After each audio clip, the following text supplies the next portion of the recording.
Okay, welcome guys. अभी हम करते हैं एक्सरसाइज 1.1 क्वेश्चन नंबर 3, जिसमें दे रखा है अभाज्य गुणनखंड विधि द्वारा निम्नलिखित पूर्णांकों के एचसीएफ और एलसीएम ज्ञात कीजिए। अभाज्य गुणनखंड विधि प्राइम फैक्टराइजेशन मेथड, जो कि हम पिछली वीडियो में भी सीख चुके हैं।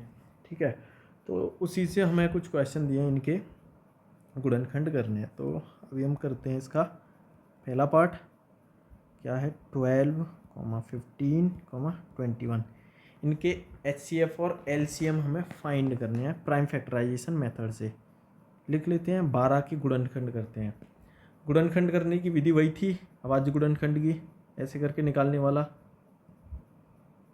ठीक है, तो इसी विधि से करना है। डायरेक्ट आते हैं तो हम डायरेक्ट भी लिख सकते हैं, तो वही हम लिखने वाले हैं। 2 इंटू 2 इंटू 3। ठीक है, 15 के करते हैं। 15 के होंगे 3 इंटू 5 और 21 के होंगे 3 इंटू 7। ठीक है, सबसे पहले इसका एचसीएफ फाइंड कर लेते हैं, फिर हम निकाल लेंगे एलसीएम, हाईएस्ट कॉमन फैक्टर। अब हमें इसमें कॉमन फाइंड करने हैं। तो देखो, 2 इसमें दे रखा है, बट 2 यहाँ तो है, नीचे नहीं है कहीं भी। 3 जो है यहाँ है और यहाँ है, तो 3 होगा इसमें कॉमन। ठीक है, 3 इस सब में दे रखा है, तो 3 यहाँ कॉमन हो जाएगा। सिर्फ 3 ही कॉमन है, तो इसका एचसीएफ होगा 3। हाईएस्ट कॉमन फैक्टर इज 3, तो एचसीएफ की वैल्यू होगी 3। एलसीएम बच गया। एलसीएम में जो कॉमन लिया है उसको लिख लो, उसके अलावा जितने भी नंबर बचे उन सबका आपस में मल्टीप्लाई कर दो। 2, 2, 5, 7, तो इनका गुणा करना है। 2, 2, 5, 7, सबका आपस में क्या करना है? मल्टीप्लाई। ये होगा 420 एलसीएम। ये हो गया इसका answer. Okay, next question number second. 17, 23, 29। Okay, 17, 23, 29। अब हमें क्या करना है? इनके फैक्टर्स कर लेंगे सबसे पहले। 17, 17 एक प्राइम नंबर है। इसके फैक्टर क्या होंगे? प्राइम नंबर के सिर्फ 2 ही फैक्टर्स होते हैं। पहला फैक्टर होगा 1 और दूसरा फैक्टर होगा खुद वो नंबर।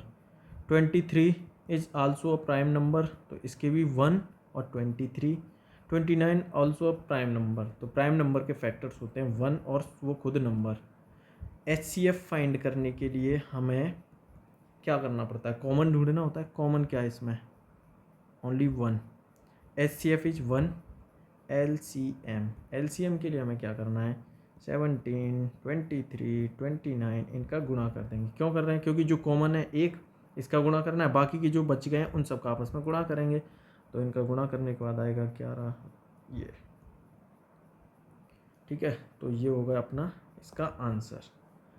नेक्स्ट पार्ट है अपना क्वेश्चन नंबर 3। नंबर देखते हैं कौन कौन से हैं। 8, 9, 25। ओके, तो 8, 9, 25। सबसे पहले हम इनके फैक्टर्स करेंगे। 8 के फैक्टर क्या होंगे? 2 इंटू 2 इंटू 2। 9 के फैक्टर्स 3 इंटू 3। 25 के factor 5 into 5। Now what we have to do, हमें इसमें एचसीएफ के लिए कॉमन फाइंड करना है, हाईएस्ट कॉमन फैक्टर। इसमें 2 है सिर्फ, इसमें सिर्फ 3 है, इसमें 5 है। अगर कुछ भी कॉमन नहीं मिलता है तो डेट मीन्स वहाँ 1 कॉमन है, 1 कॉमन है, तो इसका एचसीएफ होगा 1। याद रखना है, अगर कहीं कुछ भी कॉमन नहीं मिलता है तो वहाँ 1 तो कॉमन होता ही होता है और वही उसका एचसीएफ होगा। क्या बच गया? LCM, least common multiple. जो कॉमन नहीं है उसके अलावा जितने भी नंबर बचे उन सब का आपस में गुणा करना है। तो 2 into 2 into 2 into 3 into 3 into 5 into 5, इन सब का हमें क्या करना पड़ेगा? आपस में गुणा। तो ये होगा अपना, ये आ गया आंसर। क्लियर है? इसके साथ ही क्वेश्चन नंबर कौन सा है? अब 3rd हो गया। 4th है, तो 4th भी हम, चलो क्वेश्चन नंबर 4th को अगली क्लास में करते हैं।